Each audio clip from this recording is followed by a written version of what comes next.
अगर मैं आप लोगों से कहूं कि एक ऐसा गेम एग्जिस्ट करता है जो आपकी मौत को प्रिडिक्ट कर सकता है, तो आप लोग शायद मेरी बातों का यकीन ना करो, बट 1989 में टैबू द सिक्स्थ सेंस नाम का गेम रिलीज हुआ था। ये एक ऐसा गेम था जो कि लोगों की मौत का टाइम और वो कैसे मरेंगे वो प्रिडिक्ट करता था। मैं मजाक नहीं कर रहा हूँ। अब ये गेम देखने में बस एक नॉर्मल सा टैरो ट्रेडिंग या फिर एक कार्ड गेम लगता था, बट जितने भी लोगों ने इस गेम को खेला उन्होंने कहा कि ये गेम बहुत ही ज्यादा अजीब सा है। इस गेम से बहुत ही अजीब वाइब्स आती हैं एंड उन लोग की बातें अगर हम लोग हटा भी दें तो भी इस गेम को खेलने पर बहुत सारे लोगों की जान तक चली गई एंड ये एकदम सच बात है। तो 1993 में एक 21 साल का लड़का जिसका नाम जोनाथन विल्स था, वो ओहायो में पढ़ाई कर रहा था एंड एक दिन उसने क्यूरियोसिटी के चक्कर में इस गेम को खेला और जैसा कि मैंने कहा ये गेम आपकी मौत कैसे होगी प्रेडिक्ट करता है। तो इसी को जानने के लिए उसने इस गेम से पूछा कि मेरी मौत कैसे होगी, यानी कि उसने लिखा कि how will I die and इसके जवाब में गेम ने रिप्लाई दिया कि कार क्रैश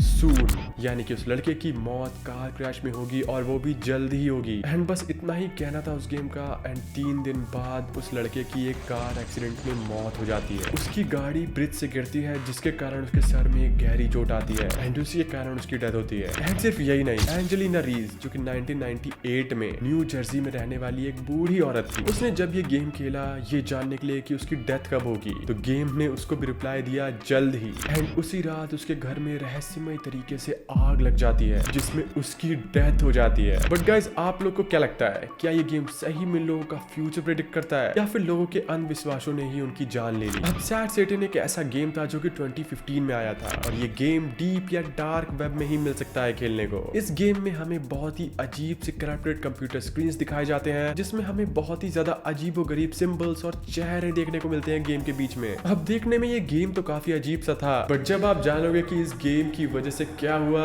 तो शायद आप और भी ज्यादा हैरान हो जाओ। कैरन वॉलेस जो कि कैलिफोर्निया का एक 19 साल का लड़का था, उसने इस गेम को डाउनलोड किया एंड खेलते टाइम ही उसने एक फॉर्म डाला नेट पे इस गेम के बारे में एंड कुछ दिनों बाद उसकी डेथ बॉडी उसके अपार्टमेंट में मिली एंड वो भी काफी अजीब हालत में। किसी ने उसके कंप्यूटर को तोड़ दिया था और उसके कंप्यूटर के छोटे छोटे टुकड़े कर दिए थे एंड पोस्टमार्टम के दौरान ये क्लियर नहीं हो पाया कि उसकी मौत कैसे हुई है। उसकी बॉडी में कोई भी चोट का निशान नहीं था और ना ही उसको किसी ने पॉइजन दिया था एंड ये आज भी एक रहस्य है कि डैरन की मौत हुई कैसे। एक रेडिट यूजर जिसका नाम यूजर X199 था, उसने 2015 में इस गेम का गेम प्ले डॉक्यूमेंट किया, चाहे वो इस गेम के अजीबोगरीब सिंबल्स हो या फिर वो डिस्टॉर्टेड फेसेस जो कि हम लोग को इस गेम में देखने को मिलते हैं। एंड उसने इस गेम के बारे में बहुत सारी चीजें अपलोड की थी, बट इतने सारे पोस्ट करने के बाद एक दिन उसका अकाउंट डिलीट हो जाता है एंड उसके बाद से उसका क्या हुआ या फिर वो कहाँ गया किसी को पता नहीं है। बट गाइस आप लोग का इस बारे में क्या सोचना है, मुझे अपनी राय कमेंट्स में बताइए। पॉलीबियस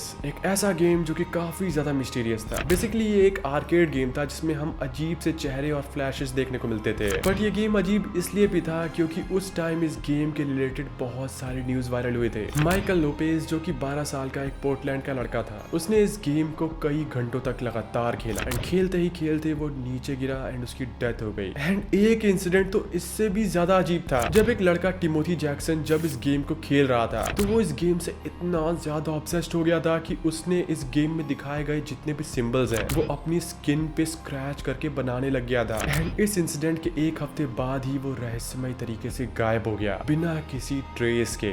अब इस गेम के ऊपर काफी रिसर्च की गई थी उस टाइम एंड कई रिपोर्ट्स का ये मानना था कि इस गेम को जिस आर्केड स्टोर में लगाया गया था वहां पे सारे लोग गेम्स खेल के जब चले जाते थे तब कुछ लोग आते थे ब्लैक कोट सूट में एंड वो लोग कुछ नोट्स लिखते थे इस गेम के रिलेटेड एंड ये न्यूज आग की तरह फैली थी उस टाइम। बहुत सारे लोगों को ये लगा कि पॉलीबियस गवर्नमेंट का माइंड कंट्रोल एक्सपेरिमेंट था, बट ये बातें कितनी सच्ची हैं और कितनी झूठी इनका पता तो आज तक नहीं चल पाया हमें। अब बात करते हैं एक ऐसे गेम की जो कि 1989 में आया था एंड कहा जाता है कि एक ऐसा गेम है जिसने खुद को ही डिलीट कर दिया। अब हाँ, सुनने में ये थोड़ा अजीब जरूर लग सकता है बट कई लोग इसको सच मानते हैं। किल स्विच जो कि 1989 में आया था, एक अल्ट्रा रेयर गेम था जहां प्लेयर्स कंट्रोल करते थे एक डीमन को जो कि होता था एक हॉन्टेड फैक्ट्री में एंड जैसे ही हम लोग इस गेम को कंप्लीट करेंगे तो ये गेम खुद ब खुद डिलीट हो जाएगा। अब इस गेम की बस एक ही कॉपी बिकी थी जिसको $5000 में निकोलाई वाइसलेव ने 1992 में खरीदा था। अब निकोलाई की फैमिली बहुत सारे इंटरव्यूज में ये बोल चुकी है कि निकोलाई पूरी तरीके से पैरानॉइड हो गया था इस गेम को खेलने के बाद। वो हमेशा कुछ ना कुछ बोलता रहता था कि कोई उसको स्क्रीन के अंदर से देख रहा है एंड सबसे ज्यादा हैरानी